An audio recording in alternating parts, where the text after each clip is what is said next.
ഗജാനനം ഭൂതഗണാതിസേവിതം കപിത്ഥജംബൂഫലസാരഭക്ഷിതം ഉമാസുതം ശോകവിനാശകാരണം നമാമി വിഘ്നേശ്വരപാദപങ്കജം.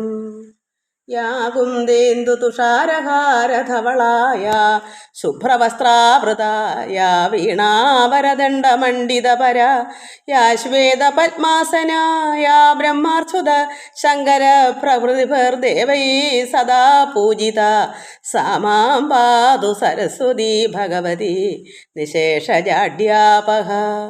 ഓം ഗുരുബ്രഹ്മാ ഗുരുർവിഷ്ണു ഗുരുദേവോ മഹേശ്വര ഗുരു സാക്ഷാത് പരബ്രഹ്മ തസ്മൈ ശ്രീ ഗുരവേ നമഃ. ശാന്താകാരം ഭുജഗശയനം പത്മനാഭം സുരേശം വിശ്വാധാരം ഗഗനസദൃശം മേഘവർണം ശുഭാംഗം ലക്ഷ്മീകാന്തം കമലനയനം യോഗഹൃദ്ധ്യാനഗമ്യം വന്ദേ വിഷ്ണും ഭവഭയഹരം സർവലോകൈകനാഥം. സശംഖചക്രം സകിരീടകുണ്ഡലം സപീതവസ്ത്രം സരസീരുഹേഷണം സഹാരവർഷസ്ഥലകൗസ്തുഭശ്രിയം നമാമി വിഷ്ണും ശിരസാ ചതുർഭുജം. യസ്യ സ്മരണമാത്രേണ ജന്മസംസാരബന്ധനാത് വിമുച്യതേ നമസ്തസ്മൈ വിഷ്ണവേ പ്രഭ വിഷ്ണവേ. നമ സമസ്തഭൂതാനാം ആദിഭൂതായ ഭൂഭൃതേ അനേകരൂപ അരൂപായ വിഷ്ണവേ പ്രഭ വിഷ്ണവേ. എല്ലാ ദൈവമക്കൾക്കും എൻ്റെ വിനീതമായ പ്രണാമം. എല്ലാവർക്കും ഭഗവാന്റെ കൃപയും ഭഗവാന്റെ അനുഗ്രഹവും ശാന്തിയും സമാധാനവും എല്ലാ നന്മകളും ഈ ലോക സുഖജീവിതവും എല്ലാം ഉണ്ടാകണമെന്ന് പ്രാർത്ഥിക്കുന്നു. ആയുസ്സും ആരോഗ്യവും രോഗശാന്തി എല്ലാ നന്മകളും ഉണ്ടാകണം. ലോകാ സമസ്ത സുഖിനോ ഭവന്തു. എല്ലാവരെയും ഭഗവാൻ അർപ്പിക്കുന്ന എല്ലാവരുടെയും കമൻസുകൾ ഞാൻ വായിച്ചു, ഭഗവാനിൽ അർപ്പിച്ചു. എല്ലാ കമൻസ് തരാത്ത ഈ ഭാഗവതം വായിക്കുന്ന മക്കളെന്നല്ല, ലോകത്തിലുള്ള സർവ്വ ഭക്ത മക്കൾക്കും വേണ്ടിയാണല്ലോ. ഈശ്വരന് ദൈവ പൈതൽ എന്ന് പറയുന്നത് എന്താ? ഒരു ഭക്തനെയാണ് ദൈവ പൈതലാകുന്നത്. അല്ലെങ്കിൽ നമുക്കിതൊക്കെ മനുഷ്യൻ്റെ രൂപമേ ഉള്ളൂ. പുത്രനും പുത്രിയൊക്കെ ആകണമെങ്കിൽ നമുക്ക് ഭഗവാൻ എന്താ നമുക്ക് ഇതെല്ലാം തന്ന ഉപദേശങ്ങൾ നമ്മളത് കൈക്കൊള്ളണം. ഒക്കുന്നിടത്തോളം നമ്മളാൽ ഒക്കുന്നത്രേ നമുക്ക് അങ്ങനെ ആയിത്തീരുമ്പോഴാണ് നമ്മൾ ഒരു ദൈവപുത്രനാകുന്നത്.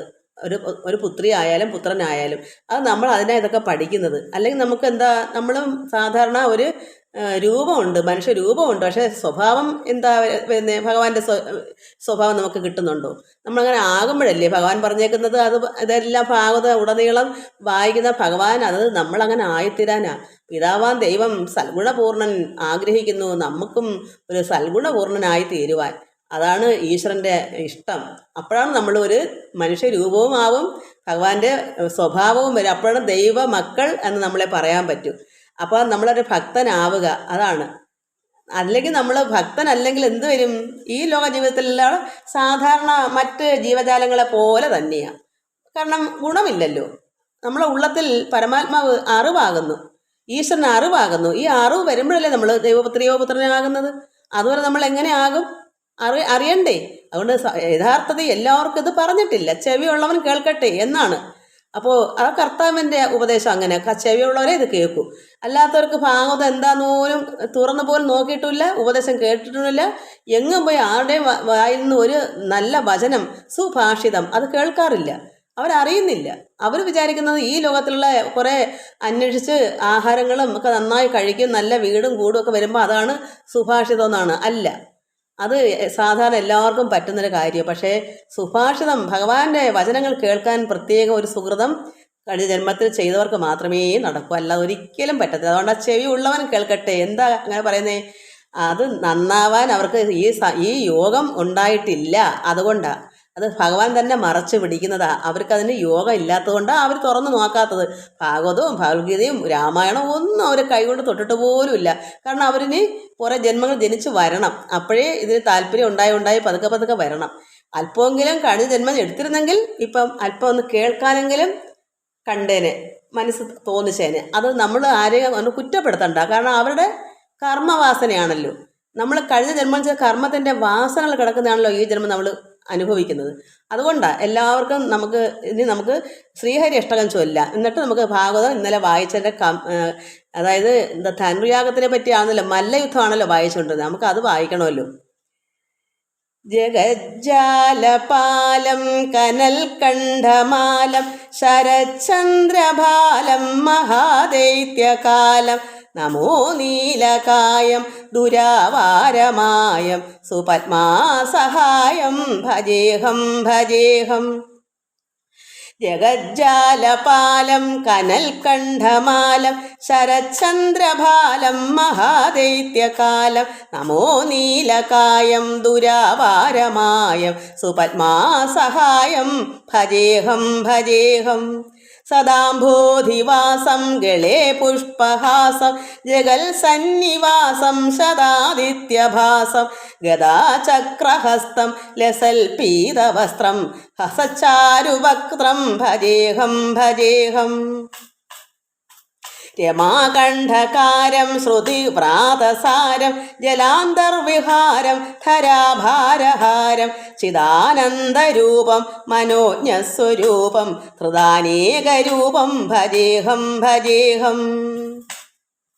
ജരാജന്മഹീനം പരാനന്ദപീനം സമാധാനലീനം സദൈവാനവീനം ജഗജ്ജന്മഹേതും സുരാനീകേതും ത്രിലോകൈകസേതും ഭജേഹം ഭജേഹം.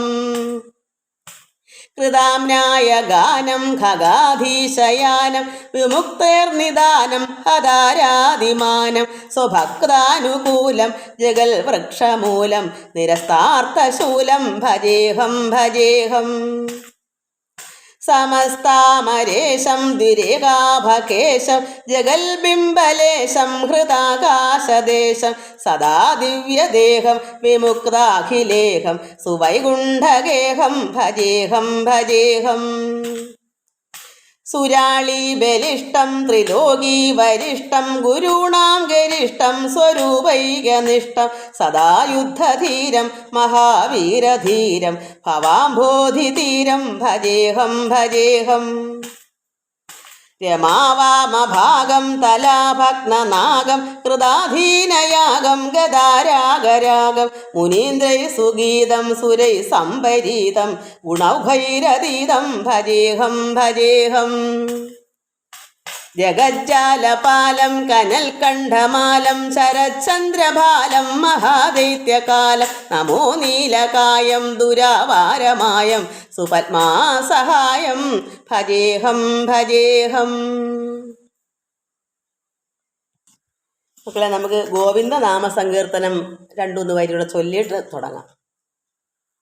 ഹരിനാരായണ ഗോവിന്ദ ജയ നാരായണ ഗോവിന്ദ ഹരിനാരായണ ജയ നാരായണ ജയ ഗോവിന്ദ ഗോവിന്ദ. ഹരിനാരായണ ഗോവിന്ദ ജയ നാരായണ ഗോവിന്ദ ഹരിനാരായണ ജയ നാരായണ ജയ ഗോവിന്ദ ഗോവിന്ദ. ഭക്തജനപ്രിയ ഗോവിന്ദ പങ്കജലോചന ഗോവിന്ദ ഭക്തജനപ്രിയ പങ്കജലോചന പരമാനന്ദ ഗോവിന്ദ. മത്സ്യകളേബര ഗോവിന്ദ വത്സകപാലക ഗോവിന്ദ മത്സ്യകളേബര വത്സകപാലക ശ്രീവത്സാംഗിത ഗോവിന്ദ. ധർമ്മപരാശ്രയ ഗോവിന്ദ കർമ്മവിനാശന ഗോവിന്ദ ധർമ്മപരാശ്രയ കർമ്മവിനാശന കൂർമ്മതനോജയ ഗോവിന്ദ. ഹൃദകിടിമൂർത്തേ ഗോവിന്ദ ഹൃദജഗദാർത്തേ ഗോവിന്ദ ഹൃദകിടിമൂർത്തേ ഹൃദജഗദാർത്തേ ഹൃദശുഭകീർത്തേ ഗോവിന്ദ. നരഹരി വിഗ്രഹ ഗോവിന്ദ നമിതാമരവര ഗോവിന്ദ നരഹരി വിഗ്രഹ നമിതാമരവര ഹതരിപു സഞ്ജയ ഗോവിന്ദ. വാമനമൂർത്തേ ഗോവിന്ദ പാവനകീർത്തേ ഗോവിന്ദ വാമനമൂർത്തേ പാവനകീർത്തേ മോഹനകീർത്തേ ഗോവിന്ദ. ഹരിനാരായണ ഗോവിന്ദ ജയ നാരായണ ഗോവിന്ദ ഹരിനാരായണ ജയ നാരായണ ജയ ഗോവിന്ദ ഗോവിന്ദ. നമ്മൾ മല്ലയുദ്ധമാണ് വായിച്ചുകൊണ്ടിരുന്നത്. എന്നുവെച്ചാൽ കണ്ടുകൊണ്ടിരിക്കുന്ന തുല്യമാണല്ലോ നമ്മൾ വായിക്കുന്നത്. അപ്പോൾ എന്തായിരുന്നു ഇവിടെ നടന്നത്? ഭഗവാൻ പറഞ്ഞു, ഈ നിങ്ങൾക്ക് തുല്യരാം ബാലകന്മാരുടെ മംഗലമല്ല യുദ്ധം വഹിക്കാൻ. നിങ്ങളോടൊപ്പം നിങ്ങൾക്ക് തുല്യരല്ല ഞങ്ങൾ ബാലകന്മാരാണ്, ഞങ്ങൾ കുട്ടികളാണ്. അതുകൊണ്ട് നിങ്ങളോടൊപ്പം മല്ലയുദ്ധം വഹിക്കാൻ പാടുള്ളതല്ല. ഞങ്ങൾക്കും ഉണ്ട് ഈ രാജാവിനെ ഭയം. ഭൂപതി എന്ന് കേൾക്കുന്നേരം തന്നെ ഞങ്ങളുടെ ഹൃദയത്തിൽ താപവും പേടിയുമുണ്ട് ഞങ്ങൾക്ക്. ഭഗവാൻ നല്ലതൊരു അങ്ങോട്ടൊരു ഉത്തരം കൊടുത്തു. അവർ പറഞ്ഞത്, ഭൂപതിക്ക് ഇഷ്ടമുള്ളത് ചെയ്താൽ നമുക്കൊക്കെ നന്മയാണ്, അല്ലാതാണെങ്കിൽ നമ്മൾ കാലപുരിക്ക് പോകും എന്നവർ ഭയപ്പെടുത്തി കൃഷ്ണനെയും രാമനെയൊക്കെ. അതുകൊണ്ട് ഭഗവാനും പറഞ്ഞു, ഞങ്ങൾക്ക് പേടിയുണ്ട് ഈ രാജാവിനെ. താപവും ദുഃഖവും വിഷമവും പേടിയൊക്കെ ഉണ്ട്. സേവിച്ചു പോരുന്നു ഞങ്ങളും ഭൂപനെ. ഞങ്ങളും ഈ രാജാവിനെ സേവിച്ച് തന്നെ കഴിയുവാണ്. ഞങ്ങൾ പ്രജകളല്ലേ.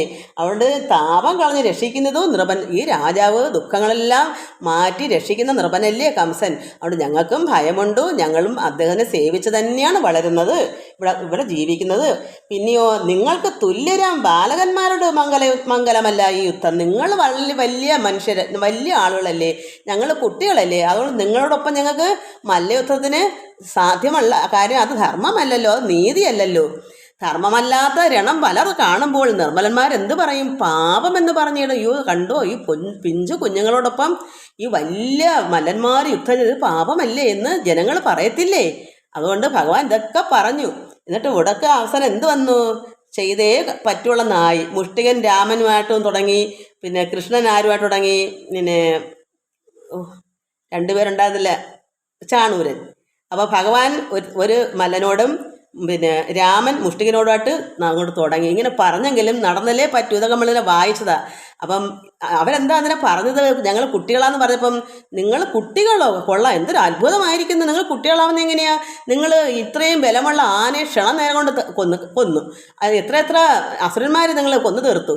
ഇതൊക്കെ ഓർമ്മ നിങ്ങൾ എങ്ങനെ കുട്ടികളാകുന്ന? അത്ഭുതം, കൊള്ളാമല്ലോ നിങ്ങൾ പറയുന്നത്. നിങ്ങൾ കുട്ടികളൊന്നും അല്ല. നിങ്ങളുടെ തൊഴിലാണെങ്കിലോ അതിനേക്കാളും ഊക്കനായൊരു പ്രലംബനെ നിങ്ങൾ രാമൻ കൊന്നു. നിങ്ങൾ എങ്ങനെയാ കുട്ടികളാകുന്നതെന്ന് ഇവർ അങ്ങോട്ട് പൊക്കി പറഞ്ഞ്, കുട്ടികളെ നിങ്ങൾ കുഞ്ഞുങ്ങളാണെന്ന് കൊള്ളാം, അത്ഭുതമായിരിക്കുന്നല്ലോ. നിങ്ങൾ എത്രമാത്രം ബലമുള്ള 1000 ആനയ്ക്ക് തുല്യമുള്ള ബലമുള്ള ആനയെ ക്ഷണനേരം കൊണ്ട് നിങ്ങൾ കൊന്നില്ലേ? ഇതൊക്കെ പറഞ്ഞിട്ട് അവർ എന്തായാലും യുദ്ധത്തിൽ ഒരുങ്ങി. നമ്മൾ വായിച്ചു. അത് ഇവർ തന്നെ മസ്തകം കൊണ്ടടിച്ച്, പല്ല് ഞെരിച്ച്, കുത്തിയമർത്തി, അസ്ഥി ഞെരിച്ച്, തല്ലി ഒടിച്ച് കാലും കൈയും എല്ലാം ആയി. ഉല്ലാസമുടെ എന്ന് ഉരയ്ക്കുന്ന, കൈകാൽ പിടിച്ചൊടിച്ചങ്ങനെ വീഴുകയും, മെയ്കൾ കൊണ്ട് ഊക്കോട് തങ്ങളിൽ മുട്ടിയും, രുഷ്ടരാം സിംഹങ്ങൾ പോലെ, അതായത് കുപിതരായ സിംഹങ്ങൾ എങ്ങനെയാ അടവുകൾ കാണിക്കുന്നത്, അതുപോലെ ഈ ദുഷ്ടന്മാരായ ഈ മല്ലന്മാർ പല അടവുകളും ഈ കുഞ്ഞുങ്ങളടുക്ക എടുക്കുന്നുണ്ട്. എന്നിട്ട് രുഷ്ടരാം മത്തഗജങ്ങൾ പോരും, കുപിതരായ ആനകളെങ്ങനെയാ അതുപോലെ പോര് നടത്തുവാണ് ഈ മല്ലന്മാർ.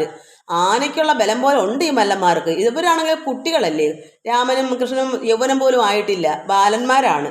അപ്പോൾ അവരോട് ഇവർ ഇങ്ങനെയൊക്കെ അടവ് പ്രയോഗിക്കുന്നത് മായാവികളല്ലേ ഈ മല്ലന്മാർ.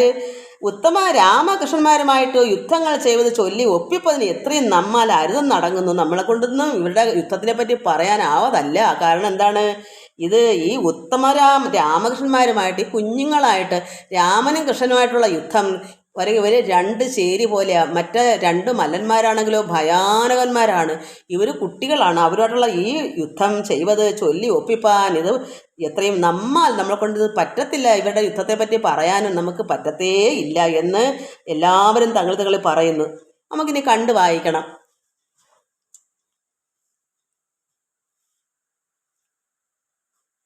ഞാനൊരു മിനിറ്റും കൂടെ ഞാനൊന്ന് നോക്കട്ടെ. ഈ പടം തന്നെ ഇവിടെ വരണം. ഞാൻ അതുകൊണ്ട് ഒരു 15 മിനിറ്റോളം ഒന്നുകൂടെ 2-3 വരിയുടെ വായിച്ചിട്ട് ഞാൻ ആദ്യം വായിക്കാം. അതായത്, മായാവികൾ മായം എന്തു ചൊൽവതങ്ങായ വ്യയം തുല്യമാകുന്നു യുദ്ധവും. മുഷ്ടിയുദ്ധത്തിൻ ധ്വനികൾ അലച്ചിതു എട്ടുദിക്കെങ്കിലും എപ്പോഴേ ദേവകൾ വന്നു വിമാനവുമായി നിന്നു. മോദേന നന്ദാത്മജന്മാരെ നന്നായി വാഴ്ത്തിനാർ. അതിൻ്റെ അർത്ഥത്തോടെ പറഞ്ഞിട്ട് നമുക്ക് കണ്ടു വായിക്കാം മക്കളെ. കാരണം മായാവികൾ, മായമെന്ത് ചൊല്ലുക, ഇവിടെ ഇവർ മല്ലന്മാർ മായാവികളാണ്. അതുകൊണ്ട് ആയം വ്യയം, അതായത് അങ്ങോട്ടും ഇങ്ങോട്ടുള്ള ഈ യുദ്ധം, ആയം വ്യയം, അതായത് ആയം വരവും വ്യയം ചെലവും ഇല്ലേ, അതായത് അങ്ങോട്ടുള്ള ഇവിടെ ദ്വന്ദ്വ യുദ്ധം എന്നല്ലേ പറയാ. കൃഷ്ണൻ ഒരാൾ ആയമെങ്കിൽ മറ്റേ എതിരക്ഷരം വ്യയം, അങ്ങനെയാണെന്ന് എൻ്റെ യുക്തി കൊണ്ട് ഞാൻ പറയുന്നതാണ്. ആയം വരവും വ്യയം ചെലവുമാണ്. അപ്പോഴിവിടെ എന്താ പറയാ, രണ്ടുപേരും തങ്ങളിൽ ദ്വന്ദ്വ യുദ്ധം വെച്ചാൽ എന്താണ്, ദ്വന്ദ്വം രണ്ട് പേര് തങ്ങളുള്ള യുദ്ധത്തിനാണ് മല്ലയുദ്ധം, ഈ ദ്വന്ദ്വ യുദ്ധം എന്ന് പറയുന്നത്. അപ്പോൾ കൃഷ്ണനോട് ഒരു അസുരനും കൃഷ്ണനും, രാമനും ഒരു അസുരനും. അപ്പോൾ അസുരനും ദേവനുമാണെന്ന് മനസ്സിലാക്കണം. അതാണ് ആയം വ്യയം എന്നെനിക്ക് പറയാം. അത് അങ്ങനെ ഉപമിച്ചേക്കുന്ന എനിക്ക് തോന്നുന്നത്. ആയവ്യയം തുല്യമാകുന്ന യുദ്ധവും, അതായത് ഇവരുടെ അങ്ങോട്ടും ഇങ്ങോട്ടും യുദ്ധം ഒരുപോലെ സമാസമം. ആയവും വ്യയവും എന്നുള്ള കുറവും കൂടില്ല, രണ്ടുപേരും സമസമം. കാരണം മല്ലന്മാർ എത്രമാത്രം വലിയവന്മാരാണെങ്കിലും, അതായത് ശക്തിശാലികളാണെങ്കിലും, കൃഷ്ണനും രാമനും ചെറുതാണെങ്കിൽ പോലും തുല്യം നിൽക്കുന്നു ഇവരുടെ യുദ്ധത്തിൻ്റെ അളവ്. ആരും ഏറ്റക്കുറച്ചിലില്ല, സമം നിൽക്കുന്നു. ആരും തോക്കുന്നുമില്ല, ജയിക്കുന്നുമില്ല. അതാണ് എൻ്റെ അർത്ഥം. അതുകൊണ്ട് മുഷ്ടിയുദ്ധത്തിന് ധ്വനികൾ അലച്ചു. ഇവിടെ ഈ മുഷ്ടിയുദ്ധത്തിൻ്റെ സൗണ്ട് ധ്വനി ഇവിടെ എല്ലാം അലച്ചു. 8 ദിക്കെങ്കിലും, അപ്പോഴേ 8 ദിക്കിലും ഇതിൻ്റെ വ്യാപ്തം മൊത്തവും ഈ ധ്വനി സൗണ്ട്, ഇതിൻ്റെ യുദ്ധത്തിൻ്റെ ഈ ശബ്ദം 8 ദിക്കെന്ന് വെച്ചാൽ 4 ദിക്കും കോണോടാകുമ്പോൾ 8 ദിക്കാവും, മൂലയോടും മൂല. കാരണം കിഴക്കും പടിഞ്ഞാറും തെക്കും വടക്കും 4 ദിശ. അപ്പോൾ 8 ദിക്കുകളെന്ന അറിവില്ലാത്ത മക്കൾ ഉണ്ടെങ്കിൽ അവർക്ക് മനസ്സിലാക്കാൻ പറയുവാണ്. കിഴക്ക് വടക്കേ മൂല വരും, കിഴക്ക് തെക്കേ മൂല വരും, പടിഞ്ഞാറ് തെക്കേ മൂല വരും, വടക്ക് പടിഞ്ഞാറേ മൂല വരും, അതുപോലെ കിഴക്ക് വടക്കേ മൂല വരും. ഇങ്ങനെ ഓരോ മൂല കോണോട് കോണും വരുന്നതാണ് 8 ദിക്ക്. അപ്പോൾ സർവത്വം വ്യാപ്തം എന്നർത്ഥം. കിഴക്കും പടിഞ്ഞാറും തെക്കും വടക്കും മാത്രമല്ല, സർവ്വ ദിശയിലേക്കും സർവത്തിലും വ്യാപിച്ചിരിക്കുന്ന ഈ ധ്വനി, ഈ യുദ്ധത്തിൻ്റെ ധ്വനി, അത് 8 ദിക്കെങ്കിലും. അപ്പോഴേ ദേവകൾ എന്ത് ചെയ്തു, ഇത് കേട്ടിട്ട് വന്ന് വിമാനവുമായി നിന്ന് മോദേന സന്തോഷത്തോടെ വന്നു നിന്ന് നന്ദാത്മജന്മാരെ നന്നായി വാഴ്ത്തിനാർ. അപ്പോൾ കൃഷ്ണനും രാമനും ഇങ്ങനെ ചെയ്യുന്ന കണ്ടുകൊണ്ട് ദേവന്മാരെല്ലാം ആകാശത്ത് വന്ന് വിമാനവുമായി വന്ന് നിന്നുകൊണ്ട് ഇത് സന്തോഷത്തോടെ അവർ വാഴ്ത്തുന്നു, ഭഗവാനെ സ്തുതിക്കുന്നു, വാഴ്ത്തുന്നു. നമുക്ക് കണ്ടു വായിക്കാം. ഉത്തമ രാമകൃഷ്ണന്മാരുമായിട്ട് യുദ്ധങ്ങൾ ചെയ്വത് ചൊല്ലി ഒപ്പിപ്പതിന് എത്രയും നമ്മാൽ അരുതെന്നടങ്ങുന്നു. നമുക്ക് സാധ്യമല്ല ഇവരുടെ യുദ്ധത്തെ പറ്റി പറഞ്ഞു കേൾപ്പിക്കാൻ എങ്ങനെയാണെന്ന്. മായാവികൾ മായമെന്തത് ചൊൽവതങ്ങായ വ്യയം തുല്യമാകുന്നു യുദ്ധവും ആയവും വ്യയവും. എന്നുവെച്ചാൽ ഇവരുടെ 2 പേരുടെ യുദ്ധം സമാസമം നിൽക്കുന്നു. കുച്ചുക്കളാണെങ്കിലും അവർക്കൊപ്പം തന്നെ ഇവർ നിൽക്കുന്നു സമാസമം. മുഷ്ടിയുദ്ധത്തിൻ ധ്വനികൾ അലച്ചതു 8 ദിക്കെങ്കിലും. അപ്പോഴേ ദേവകൾ വന്നു വിമാനവുമായി നിന്ന് മോദേന നന്ദാത്മജന്മാരെ നന്നായി വാഴ്ത്തിനാർ. നാരദൻ, അതായത് വിമാനത്തിൽ വന്ന് ദേവന്മാരൊക്കെ വന്ന് ഭഗവാനെ വാഴ്ത്തുന്നു. നാരദൻ ദ്വന്ദ്വയുദ്ധം കണ്ടു മോദിച്ചു, പാരം സ്തുതിച്ചു വീണ ആരവപൂരമായി. യുദ്ധകോലാഹലം കൊണ്ട് ഉറുവി സാഗരം ഒക്കെ കുലുങ്ങി കലങ്ങി ശിവ. നാരദൻ ഈ ദ്വന്ദ്വയുദ്ധം, ദ്വന്ദ്വം വെച്ചാൽ 2 എന്നർത്ഥം, 2 പേര് തങ്ങളുള്ള യുദ്ധം. കൃഷ്ണനും എതിർകക്ഷിക്കാരൻ 2 പേര് തങ്ങളി, രാമനും മുഷ്ടികനും, ചാണൂരനും ഭഗവാനും മുഷ്ടികനും രാമനും, ഇങ്ങനെ ഈ 2 പേര് കൂടിയുള്ളതാണ്. അപ്പോൾ ഇത് കണ്ട്, ഈ യുദ്ധം കണ്ട് ആരാ, നാരദൻ മഹാമുനി ഇത് മോദിച്ച് സന്തോഷിച്ചിട്ട് പാരം സ്തുതിച്ച് വീണ കൊണ്ട് അങ്ങോട്ട് നാരായണ എന്ന് വീണയൊക്കെ നീട്ടി ആരവം കൊണ്ടങ്ങ് പൂരമായി. നമ്മൾ പൊടിപൂരം തൃശ്ശൂർ പൂരം എന്ന് കേൾക്കുന്നത് പോലെ നാരദരുടെ ഒരു പൂരമാണ്. വീണ വായിച്ച് നാരായണ എന്നൊക്കെ പ്രാർത്ഥിച്ചുകൊണ്ട് അവിടെ സന്തോഷമായിട്ട് നിന്ന് കാണുന്നു. യുദ്ധകോലാഹലം കൊണ്ട് ഉറുവി സാഗരം, ഉറുവി ഭൂമി, സാഗരം സമുദ്രം ഒക്കെ കുലുങ്ങി കലങ്ങി ശിവ. അപ്പം ഈ യുദ്ധത്തിൻ്റെ കോലാഹലം കൊണ്ട് ഭൂമി, ഉറുവിയും സാഗരം സമുദ്രവും ഒക്കെ കുലുങ്ങി കലങ്ങി. അത്രമാത്രം ഭയാനകമാണ് അല്ലേ. 8 ദിക്കിലും ഇതിൻ്റെ ധ്വനി പോയില്ലേ. ഭൂമിധരൻ കുലുങ്ങിയിടുന്ന നേരത്ത് താമസമെന്തിതങ്ങൊരത്ഭുതം. ഭൂമിധരൻ വെച്ചാൽ ഭൂമിയുടെ ധരൻ, ഭഗവാൻ ഭൂമിധരനെ ഭഗവാനെ അങ്ങനെ പറയും, ഭൂമിയുടെ ഭർത്താവല്ലേ ധരൻ. അപ്പോൾ ഭൂമിധരൻ കുലുങ്ങിടുന്ന നേരത്ത്, അതായത് ഭൂമി കുലുങ്ങുന്നത് ഭഗവാൻ കുലുങ്ങുന്ന തുല്യമാണല്ലോ. അതുകൊണ്ട് ഈ ഭൂമിയുടെ കുലുക്കം ഇങ്ങനെ കുലുങ്ങിടുന്ന നേരത്ത് താമസം ഇതിലെന്തിങ്ങൊരു അത്ഭുതം. എന്താ ഇത്, ഈ കുലുകിട നേരത്ത് താമസം എന്തിങ്ങൊരു അത്ഭുതം. നാരീജനം യുദ്ധ കൗശലം കണ്ടിട്ട് പാരം പഴിച്ചു പറഞ്ഞതതു നേരം. ഈ ജനങ്ങളെല്ലാം, ഈ ഭൂമിധരമെല്ലാം കുലുങ്ങുന്ന നേരത്ത് ഇതെന്താ ഇങ്ങനെ, ഈ താമസം എന്താ ഒരു അത്ഭുതമായിട്ട് ഈ സ്ത്രീജനങ്ങളെല്ലാം ഈ യുദ്ധത്തിൻ്റെ കൗശലം കണ്ടിട്ട് ഒരു കൗശലമേറിയ ഒരു യുദ്ധമാണ്. ഭഗവാനും കൃഷ്ണനും കുട്ടികളാണ്, പക്ഷെ മറ്റവർ എന്താ സിംഹങ്ങളുടെ കണക്ക് കുപിതനായി വന്നുകൊണ്ട് അവർ അടവൊക്കെ പ്രയോഗിക്കും, മായാവികളല്ലേ. അതുകൊണ്ട് ഈ യുദ്ധ കൗശലമാണിത്, അവരുടെ ഒരു കൗശലമാണ്. അതുകൊണ്ടല്ലേ കുട്ടികളെ ആദ്യം തന്നെ നിങ്ങളുടെ ഈ യുദ്ധം, നിങ്ങൾ വനത്തിൽ പശുക്കളെ മേയ്ക്കാൻ പോകുമ്പോൾ നിങ്ങളുടെ ദ്വന്ദ്വയുദ്ധം ചെയ്തിട്ടുണ്ടെന്ന് നിങ്ങളുടെ ഈ രാജാവിന് അറിയാം, ഈ കംസൻ അറിയാം. അത് കാണാൻ കൊതിച്ചിരിക്കുക, അതുകൊണ്ടാണ് നിങ്ങളെ യുദ്ധത്തിന് വിളിക്കുന്നത് എന്ന് പറഞ്ഞാൽ കാര്യം പറഞ്ഞ് സന്തോഷിപ്പിച്ചിട്ടല്ലേ അവരെ കൊണ്ട് യുദ്ധത്തിന് ഭഗവാൻ അറിയാൻ കാര്യം. അതുകൊണ്ട് ഇതെല്ലാം നോക്കിയപ്പോൾ ഈ നാരീജനം അവിടെ സ്ത്രീകൾ പറയുന്നു, ഈ കൗശലം കണ്ടിട്ട് പാരം പഴിച്ചു പറഞ്ഞ് എന്താ ഇതിങ്ങനെ, ഉത്തമമല്ലാതെ യുദ്ധം അത് കാണെങ്കിൽ ഉത്തമന്മാർക്ക് പാപങ്ങളുണ്ടായി വരും. അവർ പറയുക, ഈ സ്ത്രീകൾ പറയുന്നത് ഉത്തമമല്ല. എന്താണ് ഉത്തമമല്ലാത്തത്? എന്താ, ഇവിടെ കുഞ്ഞുങ്ങളാണ്, കുട്ടികളാണ്. അവർ നോക്കുമ്പം ഭഗവാനെന്നൊന്നും അവർക്ക് അറിയില്ലല്ലോ. ഇപ്പോൾ അവിടെ നോക്കുമ്പം 2 കൊച്ചു ചെറു ബാലന്മാർ, അവരുടെ കൂടെ വലിയ ആളുകളാണ്, യുദ്ധം അറിയാവുന്ന ആൾക്കാരാണ്, മല്ലന്മാരാണ് ഇവരുടെ കൂടെ കളി. അപ്പോൾ അത് ഉത്തമമാണോ? ഈ ഉത്തമമല്ലാത്ത, ന്യായമല്ലാത്ത ഈ യുദ്ധം അത് കണ്ടാൽ ഉത്തമന്മാർക്ക് പാപങ്ങളുണ്ടായിരുന്നു. കണ്ടുകൊണ്ട് നിൽക്കുന്ന ഉത്തമന്മാരുണ്ട്, അനാവശ്യമായി, അതായത് ഉത്തമന്മാരല്ലാതെ കംസനെ പോലുള്ള അഹങ്കാരികളുണ്ട്, അവർക്ക് കണ്ടാൽ പാപമൊന്നുമില്ല. പക്ഷേ നേരായ മാർഗം സ്വീകരിക്കുന്ന നാരീജനങ്ങളുണ്ട് അവിടെ, നാരികളും പുരുഷന്മാരൊക്കെ ഉണ്ട്. അവരെന്താ, അവർ സാധുക്കൾ, ഭക്തന്മാരാണ്, അവർക്ക് നീതിന്യായം ഉള്ളവരാണ്. അവർ നോക്കുമ്പോൾ ഇത് പാപമാണ്, ഇത് കുഞ്ഞുങ്ങളാണ്, ഇവർ കുട്ടികളോടെ അത്രമാത്രം ഭയാനകമായ മലന്മാർ യുദ്ധം ചെയ്യുന്നത് നീതിയല്ല, ഇത് കണ്ടുകൊണ്ട് നിൽക്കുന്ന പാപമാണ് എന്ന് അവിടെ പറയുന്നു.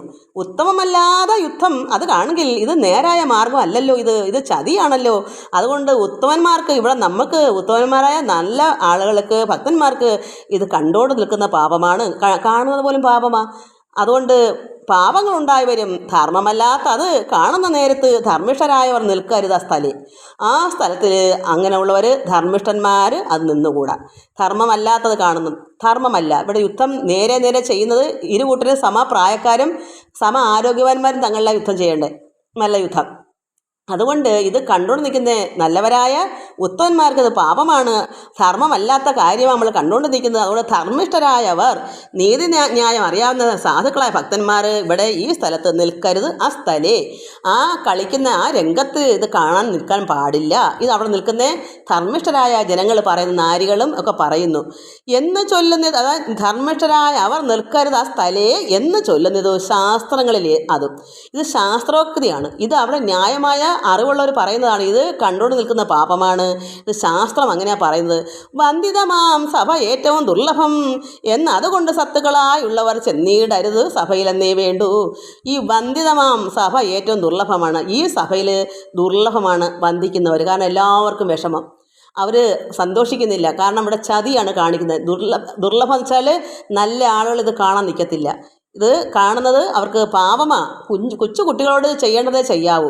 അതുകൊണ്ട് വന്ദിതമാ സഭ ഏറ്റവും ദുർലഭം. ഇങ്ങനെ നല്ലതായിട്ട് ചെയ്യുന്ന ഈ സഭ ഇവിടെ ദുർലഭമാണ്. അതുകൊണ്ട് സത്തുക്കളായുള്ളവർ എന്ത് വേണം, ചെന്നിടരുത്, അവിടെ പോകരുത്. ഈ സഭയിൽ എന്നീ വേണ്ടി ഇവിടെ നിൽക്കാൻ പാടില്ല.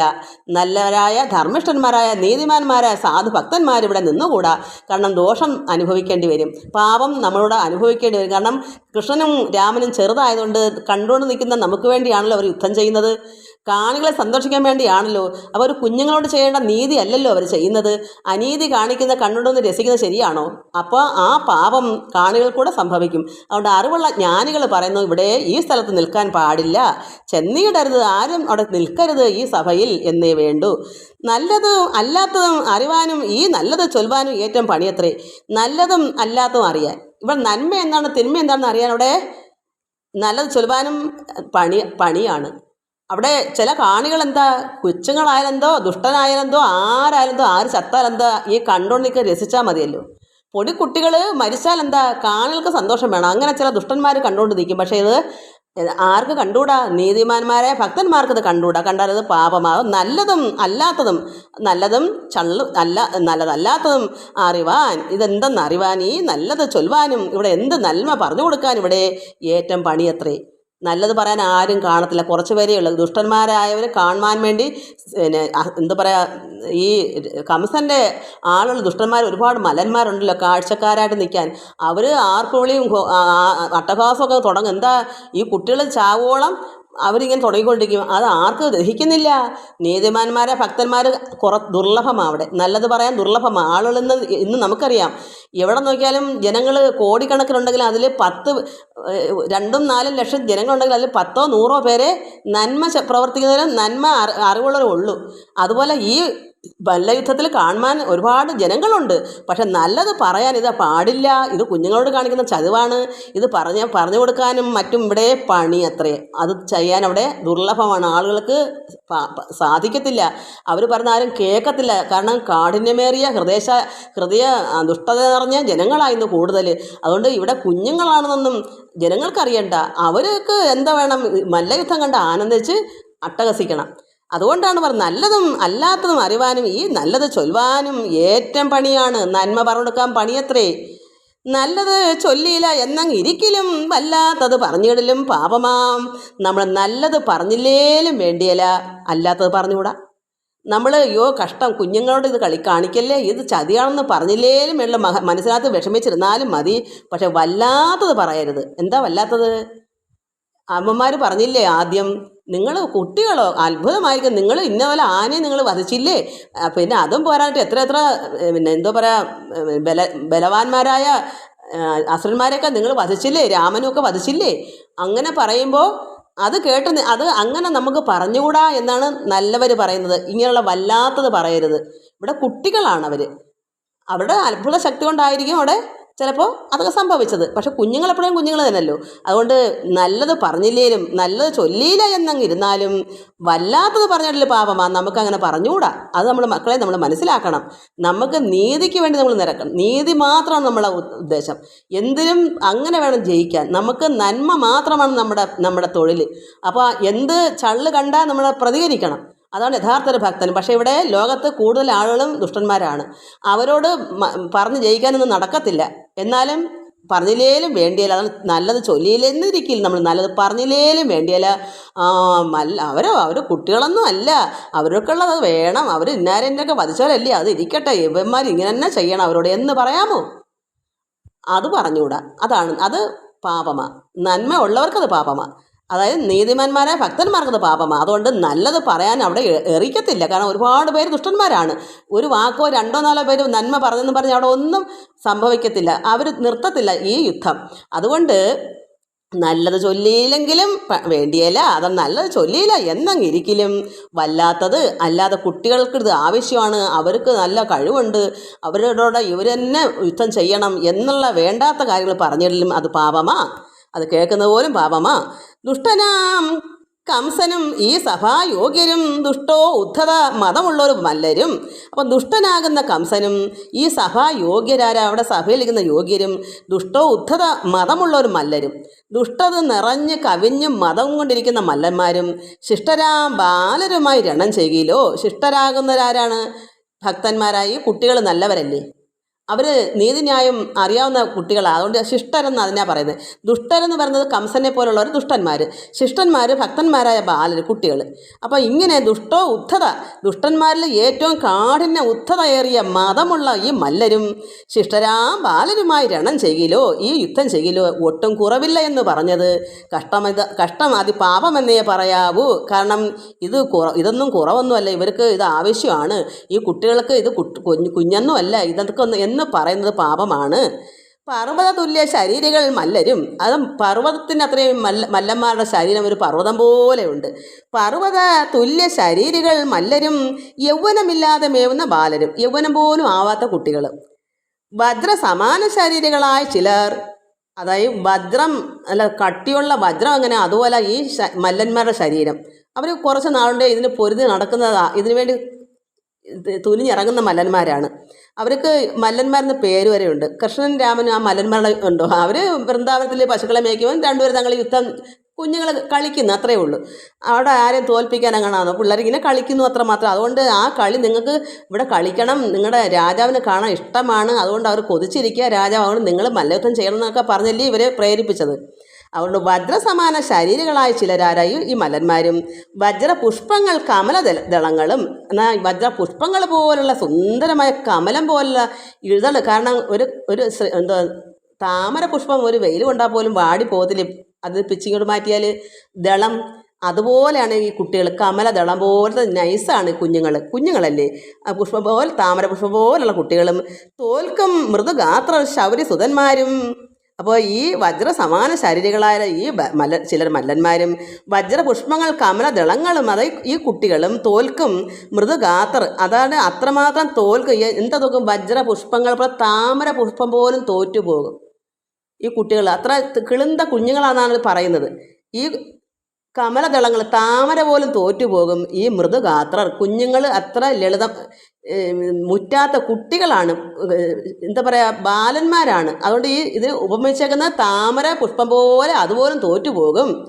അങ്ങനെയുള്ള മൃദുവായ, എന്താ പറയുക, അത്രമാത്രം എന്താ അതിന് പറയാം, മൃദു തന്നെ പറയുന്ന ലളിതമായ ഈ കുഞ്ഞുങ്ങൾ ശൗരി സുതന്മാർ, ഈ രാമനും കൃഷ്ണനാണ് ശൗരി സുതന്മാരും ഒക്കുമോ എന്നോർത്ത് നന്നായി അറിഞ്ഞാലും, അതായത് ഇവർക്ക് ഈ വജ്ര സമാനമായിരുന്ന ഈ മല്ലന്മാർക്കൊപ്പം താമരയും തോറ്റുപോകുന്ന മൃദുഗാത്രന്മാരെ ഈ രാമനും കൃഷ്ണനും ഇവർക്കോടൊപ്പം ചേരാൻ പറ്റുമോ ഒക്കുമോ എന്നോർത്ത് നന്നായി അറിഞ്ഞാലും. നമ്മൾ ചിന്തിക്കണം, ഈ വലിയ വലിയ യുദ്ധം ചെയ്യുന്ന ആൾക്കാരുമായിട്ട് ഈ കുഞ്ഞു കുട്ടികൾ ഓടക്കുള്ളിൽ വായിക്കാൻ മാത്രം അറിയുന്ന ഈ കൃഷ്ണനും രാമനും ഒക്കെ ഇവരോടൊപ്പം പറ്റുമോ? താമര പോലുള്ള കുട്ടികളല്ലേ, താമര പോലും തോറ്റുപോകും. കാരണം താമരയ്ക്ക് പിന്നുണ്ട് ശക്തി, അത്ര പോലും ഇല്ലാത്ത കുട്ടികളെന്നാണ് ഇവിടെ പറഞ്ഞേക്കുന്നത്. അല്പശ്രമത്താൽ മൃദുമുഖസേതവും ഉൽപ്പല നേത്ര വിലാസ ചലനവും ഒത്തു വിളങ്ങും മുഖശോഭ പാർക്കിലോ ചിത്രം ഹിമഗണ പൂഷിത പത്മവൽ. ശ്രമത്താൽ മൃദുമുഖസ്വേദവും, കുഞ്ഞുങ്ങളുടെ ഈ മൃദുവായിരുന്ന മുഖസ്വേദവും ഉൽപ്പല നേത്ര വിലാസ ചലനവും, കുഞ്ഞുങ്ങളുടെ ഈ കണ്ണിലെ നല്ല ചലനം, കണ്ണിൻ്റെ ചലനവും ഒത്തു വിളങ്ങും. എങ്ങനെയാണ്?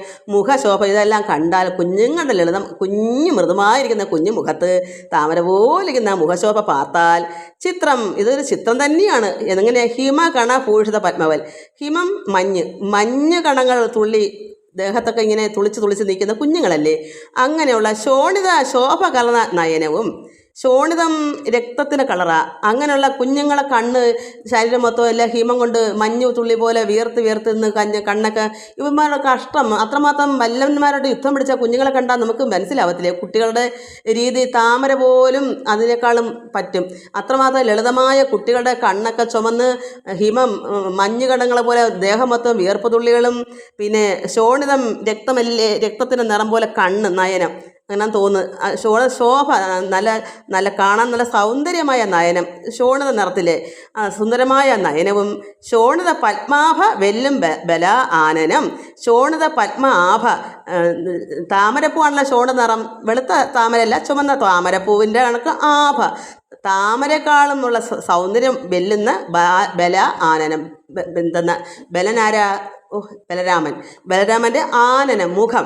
അപ്പോൾ ഇതെന്താ പറയുന്നത്? ഇവരുടെ എല്ലാം ഭഗവാന്റെ ചുമന്ന ശോഭയാർന്ന കണ്ണും, ഹിമകണങ്ങൾ ദേഹമൊത്തം തുള്ളിയായിട്ട് നിൽക്കുന്ന വിയർപ്പ് തുള്ളികളും, ശോണിത പത്മാഭ വെല്ലം ബല ആനനം, രാമൻ്റെ മുഖം നല്ല പത്മം പോലത്തെ നിറമുള്ള ആനനം മുഖം. ഇന്നിവർ തൻ മുഖപങ്കജം കണ്ണിനാൽ നന്ദിച്ചു കണ്ടു വാഴ്ത്തുന്നു ഗോപീജനം.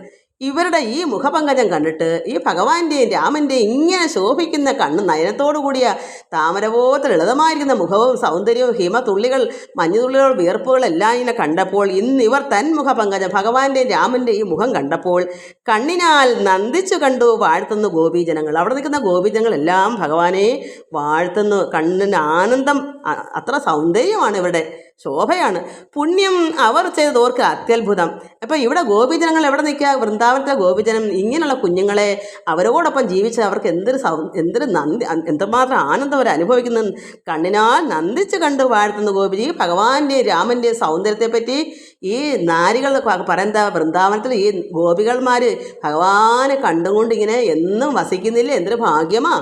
ഈ കണ്ണനെയും ബലരാമനെയും ഇങ്ങനെയാണ് ഇവർ വർണ്ണിക്കുന്നത്. ഈ യുദ്ധം കണ്ടുകൊണ്ടിരുന്നിട്ട് ഇവരൊക്കെ പറയുന്നു, ഈ പിഞ്ചു കുഞ്ഞുങ്ങളല്ലേ, ഇവരോടൊപ്പം ഇവർക്ക് യുദ്ധം ചെയ്യാൻ എങ്ങനെ തോന്നിക്കുന്നു? എന്ത് ശരിയാണ് ചെയ്യുന്നത്? തെറ്റല്ലേ? ഇത് കാണുന്നതന്നെ പാപമല്ലേ? ഇങ്ങനെയുള്ള പിഞ്ചു കുഞ്ഞുങ്ങളെ നല്ല നയനം, ചുവന്ന നയനത്തോടും സുന്ദരമായ കണ്ണുകളോടുകൂടി ഇരിക്കുന്ന ഭഗവാന്റെ മുഖ ശോഭയും രാമൻ്റെ ശോഭയാർന്ന മുഖ പങ്കജവും ഒക്കെ കണ്ടാൽ ഇത് വൃന്ദാവനത്തിലെ ഗോപികൾക്ക് കണ്ണിന് ആനന്ദമല്ലേ? അവർ എത്രമാത്രം ഗോപിജനങ്ങൾ ഭഗവാനെ വാഴ്ത്തുന്നു. പുണ്യം അവർ ചെയ്തവർക്ക് അത്യത്ഭുതമാണ്. ഈ ഗോപികൾ, അവിടുത്തെ ഗോപികമാർ ചെയ്തതിൻ്റെ പുണ്യമാണ്. അത് അത്ഭുതം തന്നെയാണ്. കാരണം ഇതൊന്നും മധുരാപുരിയിലെ നാരികൾക്ക് കാണാൻ പറ്റുന്നില്ല. ഇപ്പോൾ കണ്ടതെന്താണ്? ഈ ഭീമമായ വജ്രസമാനമായിരിക്കുന്ന ഘോരമായിരിക്കുന്ന അഹങ്കാരികളായ മല്ലന്മാരുടെ യുദ്ധം ചെയ്യുന്നതാണ് ഈ കുഞ്ഞുങ്ങൾ. ഇത് കണ്ടപ്പോൾ അവർ പറഞ്ഞു, ഈ പിഞ്ചു കുഞ്ഞുങ്ങളെ എന്തിനാ ഇങ്ങനെ ചെയ്യിക്കുന്നത്? ഇത് പാപമല്ലേ കണ്ടുകൊണ്ട് നിൽക്കുന്നത്? അവിടെയുള്ള ജനങ്ങൾക്ക് എന്തൊരു ഭാഗ്യമാണ്. വൃന്ദാവനത്തിലെ ഗോപികൾ ഭഗവാൻ ഇതെല്ലാം കണ്ട് ആനന്ദിച്ച് ദിവസേന കഴിഞ്ഞ ഭാഗ്യമുള്ളവരാണ്. അതെന്തൊരു അത്ഭുതമാണ് അവർക്ക് വന്നു ചേർന്നത്. അവർ പുണ്യം ചെയ്തതിൻ്റെ പേരില്ല, പുണ്യം അവർ ചെയ്തത് ഓർക്കില്ല. അത്യത്ഭുതമാണ്. അവർ കഴിഞ്ഞ ജന്മം ചെയ്ത സുഹൃതം കൊണ്ടാണ് ഭഗവാൻ അവിടെ യദുകുലത്തിൽ ഗോപികളന്മാർ കൂടെ കഴിയുന്നത്. ഇപ്പം മധുരയിലേക്ക് വന്നതുകൊണ്ടാണ് ഇവരൊക്കെ അത് കണ്ടത്. കണ്ണൻ ചരിതം സദാ പാർത്തുമേവുന്ന മുക്താംഗി ഗോപികുമാർ സുന്ദരരായാലല്ലോ. കണ്ണൻ്റെ ഈ ചരിതം, ഭഗവാന്റെ ഈ സൗന്ദര്യവും ഭഗവാന്റെ എല്ലാ ഗുണഗണങ്ങളും ഇവരിങ്ങനെ പാടി നന്നായി പുകഴ്ത്തി നിൽക്കുന്ന ഗോപികളുടെയൊക്കെ ഭാഗ്യമാണ് വൃന്ദാവനത്തിലെ. നമുക്കിതൊന്നും ഭാഗ്യമില്ലല്ലോ. ഈ ഭഗവാന്റെ ചരിതം, കൃഷ്ണൻ്റെ ചരിതം സദാ എപ്പോഴും പാർത്തുമേവുന്ന, ഇതൊക്കെ ഓർത്തോർത്ത് കഴിയുന്ന മുഖതാങ്ങി ഗോപിമാർ എവിടാ? വൃന്ദാവനത്തിൽ. പിന്നെ ഇവിടെ ഇവരിപ്പം പറയുന്നതും എടുക്കുന്നില്ല എവിടെയാ? മധുരാപുരിയിലാണ്. രാജാവിൻ്റെ അടുക്കൽ ചെയ്യുന്ന അവിടെ നിൽക്കുന്ന നാരിമാർ പറയുന്നത്, കൃഷ്ണൻ ഇത് ഇവിടെ വരുവോളം എവിടായിരുന്നു? വൃന്ദാവനത്തിൽ ഗോപികൾ പശുക്കളെ മേച്ച് നടക്കുകയല്ലായിരുന്നു? അവിടെയുള്ള മുക്താങ്ങി ഗോപിമാർ ശുദ്ധരായാലല്ലോ. ഭഗവാൻ കൂടെ വസിച്ച് നിന്നുകൊണ്ട് അവരെല്ലാം ശുദ്ധരായി തീർന്നു. നമ്മൾ ചിന്തിക്കണം, നമ്മളെപ്പോഴും ഭഗവാനെ കണ്ണാ എന്ന് നമ്മൾ പരമാത്മാവാണ് കൃഷ്ണൻ, ആ പരബ്രഹ്മമൂർത്തിയാണ്. നമ്മൾ ആ പരബ്രഹ്മത്തെ തന്നെ കാണേണ്ടത്. ഭഗവാന്റെ രൂപമാണെങ്കിലും ആ പരബ്രഹ്മം നമ്മളെ കൂടെ ഉണ്ടല്ലോ. പരമാത്മാവ് ഈശ്വരൻ നമ്മളെ കൂടെ ഉണ്ടാകുമ്പോൾ എന്ത് വരും? നമ്മൾ ശുദ്ധരായിത്തീരും. എപ്പോഴും കൃഷ്ണൻ നമ്മളെ കൂടെ. കൃഷ്ണൻ ആരാ? ഈശ്വരൻ ഓങ്കാരപ്പൊരുളായിരുന്ന പരബ്രഹ്മമൂർത്തിയാണ്. ആ പരമാത്മാവ് നമ്മുടെ ഉള്ളത്തിൽ വസിക്കുമ്പോൾ അല്ലെങ്കിൽ നമ്മുടെ ഭവനത്തിൽ, ഉള്ളത്തിലാവാത്തവർക്ക് നമ്മുടെ ഭവനത്തിൽ, നമ്മുടെ വിളക്കത്തിരുന്ന മുറി തന്നെ ആവട്ടെ, നമ്മളെപ്പോഴും അവിടെ നിന്ന് നമ്മൾ ഭഗവാൻ തന്നെ ഓർത്ത് പാർത്തിരിക്കുമ്പോൾ നമ്മൾ എന്ത് വരും? മുഖതാങ്ങി ഗോപിമാരെ പോലെ നമ്മൾ ശുദ്ധരായി വരും. അവരങ്ങനെ ഭഗവാൻ അവരുടെ കൂടെ വസിച്ചതുകൊണ്ട് അവരെല്ലാം സുന്ദരനും അതുമല്ല ബ്രഹ്മാനന്ദത്തിൽ ലയിക്കുകയും ചെയ്ത് ഭഗവാൻ കൃഷ്ണൻ ലീലകളാടി വനക്രീഡ ജലക്രീഡയൊക്കെ ചെയ്തപ്പം അവരെല്ലാം മുക്താംഗികളായ ഈ ഗോപികളെല്ലാം ശുദ്ധരായി, അവിടുത്തെ ഗോപിമാരും ഗോപികളും എല്ലാം ഭഗവാനോടൊപ്പം നിന്ന നന്മ ഉള്ളതിൻ്റെ കൂടെ ചേർന്നാൽ എല്ലാവരും നന്മ അനുഭവിക്കത്തില്ലേ? അതല്ലേ പറയുന്ന, ഒരു സജ്ജനത്തിൻ്റെ കൂടെ വേണം നമ്മൾ ചേരാൻ. സജ്ജനത്തോട് കൂടിയെങ്കിലേ നമുക്കും നല്ല പ്രവൃത്തികളും നല്ല വാക്കുകളും നല്ല ചിന്തകളും നമുക്കും ഉണ്ടാവുള്ളൂ. കാരണം അവരതാ ചെയ്യുന്നത്. സജ്ജനങ്ങൾ ദുഷിച്ച ചിന്തകളുള്ളവരല്ല. അവരെ കൂടെ നമ്മൾ കൂടുമ്പോൾ നമ്മൾ നന്മ കൊണ്ട് നിറയ്ക്കുക. അതുകൊണ്ട് ഭഗവാനെ ഈ ഭാഗവതം മൊത്തം നമ്മൾ പഠിച്ചിട്ട് ഇത് വായിച്ചുകൊണ്ട് എപ്പോഴും നമ്മുടെ ഹൃദയത്തിൽ ഭഗവാനെ ഇരുത്തൂ, നമ്മൾ ശുദ്ധരായിത്തീരും. അപ്പോൾ മുക്താങ്ങി ഗോപിമാർ ശുദ്ധരായാലല്ലോ. എന്താ? കൃഷ്ണൻ്റെ ചരിതം സദാ പാർത്തുമേവുന്നവരവർ. അതുകൊണ്ട് സിദ്ധിച്ചതു സർവകാമം അവർക്കതും. എന്താ സർവകാമം? അവരെന്താഗ്രഹിക്കുന്നത്? ഒരു ഭക്തൻ എന്താ മനസ്സിൽ ചിന്തിക്കുന്നത്, ഭാവന ചെയ്യുന്നത്, അത് കിട്ടും. അവിടുത്തെ ഗോപികമാർ ചിന്തിച്ചപ്പോൾ അതെല്ലാം കിട്ടി. ബ്രഹ്മാനന്ദത്തിൽ വരെ ലയിക്കേണ്ടി വന്നു. എല്ലാവർക്കും ഭഗവാൻ അത് നൽകി. അവർക്ക് വേണ്ടുന്ന സുഖ സൗകര്യങ്ങളും കൊടുത്തു. ഭഗവാൻ അവർക്ക് മോക്ഷാനന്ദവും കൊടുത്തു കഴിഞ്ഞു. അതാണ് കണ്ണൻ്റെ ചരിതം സദാ പാർത്തുമേവുന്നവർക്കാണ്, അല്ലാത്തവർക്കല്ല. നമ്മളതിനെന്ത് വേണം? നമ്മളും ഭഗവാനെ ഏത് സമയത്തും ഉള്ളത്തിൽ വസിപ്പിച്ച് എപ്പോഴും ചിന്ത പാർത്തിരിക്കുക. സമയം കിട്ടുമ്പോഴെല്ലാം നമുക്ക് പ്രത്യേകം അരമണിക്കൂറോ 1 മണിക്കൂറോ 3 മണിക്കൂറോ എല്ലാ ജോലിയും ഒതുക്കിയിട്ട് ഇഷ്ടാനുസരണം നമുക്ക് ഭഗവാനെ ആരാധിച്ചുകൊണ്ടിരിക്കണം. പിന്നെ നമുക്ക് എന്ത് കർമ്മങ്ങളും ചെയ്യുമ്പോഴും ഭഗവാനെ തന്നെ മനനം ചെയ്യണം, ഉള്ളത്തിൽ സദാ പാർക്കണം. എങ്ങനെ? ഈ ഗോപികൾ അങ്ങനെയാണ്, സദാ പാർത്ത് മേവുന്നു. അങ്ങനെ ഉള്ളവരുടെ മുക്താംഗി ഗോപിമാർക്കെല്ലാം ശുദ്ധരായത് അങ്ങനെയാണ്. സിദ്ധിച്ചതു സർവ്വകാമം അവർക്ക്. അപ്പോൾ നമുക്ക് എന്ത് കിട്ടും? എല്ലാ കാമം, എന്ത് ആഗ്രഹിച്ചു അതെല്ലാം സിദ്ധിക്കും. അത് സിദ്ധിയാണ്. ഭഗവാൻ അത് തന്നിരിക്കും. എന്താണ് നമുക്ക് ആഗ്രഹങ്ങൾ സാധിച്ചിരിക്കും. ഏവം പറയും ജനവാണിക കേൾക്കയാൽ. ഇതെല്ലാം ആര് പറഞ്ഞു? അവിടുത്തെ ജനങ്ങൾ വാക്കുകൾ, അവിടെ നിൽക്കുന്ന ജനങ്ങളുടെ വാക്കുകൾ ഇത് കേൾക്കയാൽ ദേവകിയും വസുദേവരും മാനസം ദേവദേവങ്ങൾ ഉറപ്പിച്ചതേറ്റവും. ഇതെല്ലാം അവിടെ എന്താ പറയുക, ദേവകി അമ്മയും വസുദേവരെയും കാരാഗൃഹത്തിലാണ് അവർ ഇട്ടേക്കുന്നെങ്കിലും അവിടെ ജനങ്ങളെല്ലാം തിങ്ങിക്കൂടും. അവർ ശ്രദ്ധിക്കുമല്ലോ. ഈ ജനങ്ങളെല്ലാം ഇത് പറഞ്ഞ കേൾക്കുന്നു. ആര് കേൾക്കുന്നു? അമ്മയായ ദേവകിയും വസുദേവരും. അപ്പോൾ അവർ കേട്ട് ഈ ജനവാണികൾ, ജനങ്ങൾ പറയുന്ന വാക്ക്, വാണി സംസാരം. ഭഗവാൻ അവിടെ വസിക്കുന്നുണ്ട്, എല്ലാവരും ശുദ്ധരായിത്തീരുന്നു. എന്തുമാത്രം ഭാഗ്യമാണ്. ഇതൊക്കെ പറഞ്ഞപ്പോൾ അമ്മയ്ക്കും അച്ഛനും കൂടെ നിർത്താൻ പറ്റിയോ? ഭഗവാനെ അടുത്ത് ചേർത്ത് നിർത്താനോ മുലപ്പാൽ കൊടുക്കാനോ എന്തെങ്കിലും പറ്റിയോ? സാധിച്ചോ? മറ്റുള്ളവർക്ക് ഭാഗ്യം, വൃന്ദാവനത്തിലെ നന്ദഗോപർക്കും യശോദാമ്മയ്ക്കൊക്കെയാണ് ഭാഗ്യം, അവർക്ക് സുഹൃതം.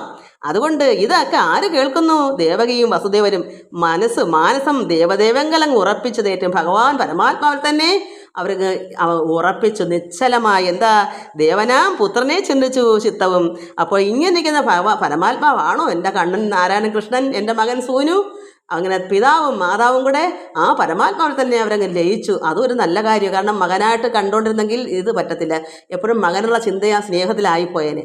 അവർ അകർന്നു നിന്നതുകൊണ്ട് ഈ കൃഷ്ണനെ പരമാത്മാവെന്ന് ചിന്തിച്ച് പുത്രനെ, അപ്പോൾ ഭഗവാനെ തന്നെ ചിന്തിച്ചു. ഈ കൃഷ്ണനെ ചിത്തവും കേവലൻ തങ്കൽ നിർത്തിയിടിനാൻ നിശ്ചലം. അപ്പോൾ ഈ ദേവകിയും വസുദേവരും കേവലം തങ്കൽ ആ പരമാത്മാവിൽ തന്നെ നിർത്തി. എന്താ? മനസ്സ് നിശ്ചലമാക്കി ധ്യാനിച്ചു. കാരണം പുത്രൻ ആരാണ്? ഭഗവാൻ പരമേശ്വരനാണ്, പരമാത്മാവാണ്. അത് അവിടെ നിന്നൊക്കെ ജനങ്ങൾ പറയുന്ന കേട്ടപ്പോൾ എൻ്റെ കണ്ണൻ, എൻ്റെ മകൻ പരമാത്മാവാണോ, ദേവപുത്രനാണോ? അങ്ങനെ ആ പരമാത്മാവിൽ തന്നെ അവരുടെ ചിത്തം ലയിപ്പിച്ചു. ആ ഭഗവാങ്കത്തങ്ങ് നിർത്തി നിശ്ചലമായി അവർ ധ്യാനിച്ച് അവരും ലയിക്കുന്നു, പരമാത്മാവിൽ ലയിക്കുന്നു. ഈ വാക്കുകൾ കേട്ടതേ ഉള്ളൂ, കണ്ണനെ കണ്ടില്ല. വാക്കുകൾ അങ്ങോട്ട് കേട്ടതേ ഉള്ളൂ. ഈ ജനങ്ങൾ പറയുന്ന വാക്കുകൾ അവർ കേട്ട് അവരുടെ മനസ്സും ഏകാഗ്രമായി ആ പരമാത്മാവിൽ തന്നെ നിശ്ചലമാക്കി മനസ്സിനെ നിർത്തി ധ്യാനിച്ച് ലയിക്കുന്നു ആ ഒരു അമ്മയും അച്ഛനും. അതല്ലയോ നല്ലത്? അവർ കൂടെ കുഞ്ഞായിട്ട് വളർത്തി ശീലിച്ചിരുന്നെങ്കിലും ആ മകനുള്ള സ്നേഹമായിരിക്കും കൂടുതൽ വരുന്നത്. ഇപ്പോൾ നന്ദഗോപർക്കും യശോദയ്ക്കും അങ്ങനെ മകനുള്ള സ്നേഹമാണ്. പക്ഷെ ഇവിടെ വസുദേവർക്കും ദേവകിക്കും എന്തായി മാറി? ഭഗവാൻ പരമാത്മാവായിട്ട് അവർ നിശ്ചയിച്ചു, മനസ്സിൽ കണ്ടു.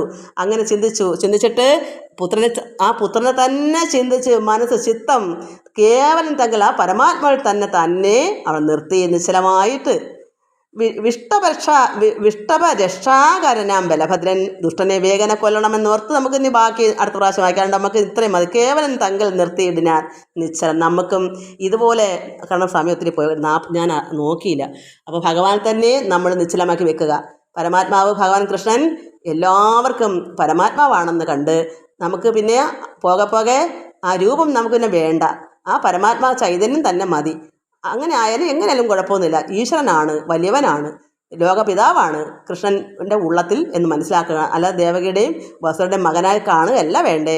പരബ്രഹ്മമൂർത്തിയായിട്ട് തന്നെ നമ്മൾ ഉള്ളത്തിൽ വസിക്കണം. ദേഹം നോക്കണമെങ്കിൽ കൃഷ്ണൻ രൂപം എടുത്തതിന് കുഴപ്പമൊന്നുമില്ല. എല്ലാം മനസ്സിലായി അറിഞ്ഞു വരുമ്പോൾ നമ്മൾ യഥാർത്ഥത്തെ തത്വമസിയായി അറിയുമ്പോൾ നമുക്ക് പിന്നെ അവിടെ ദേഹത്തിൻ്റെ ഒന്നും ആവശ്യമില്ല. നമ്മൾ തന്നെ ആനന്ദിക്കുകയല്ലേ. പിന്നെ നമ്മൾ തന്നെയല്ലേ ആനന്ദിക്കുക. നമ്മളായി തന്നെ തീരുകയല്ലേ. ആ പരബ്രഹ്മം നമ്മളായി മാറുകയല്ലേ. അഹം ബ്രഹ്മാസ്മയെ മാറുന്നവർക്ക് പിന്നെ രൂപം വേണ്ടല്ലോ. ഞാൻ എൻ്റെ അനുഭവം പറഞ്ഞു എന്നുള്ളതേ ഉള്ളൂ. എല്ലാവരുടെ ഇഷ്ടം പോലെ ചെയ്യുക. എല്ലാം അവരുടെ ഓരോരുത്തർക്കും ഓരോ വിശ്വാസമാണല്ലോ. അതിനെപ്പറ്റി എനിക്ക് അറിയത്തില്ല. ഞാൻ എൻ്റെ അവസ്ഥ പറഞ്ഞു എന്നുള്ളതേ ഉള്ളൂ. എങ്ങനെയായാലും നല്ലത് തന്നെ. എല്ലാവർക്കും നമസ്കാരം. ഹരി ഓം, ഹരി ഓം, ഹരി ഓം.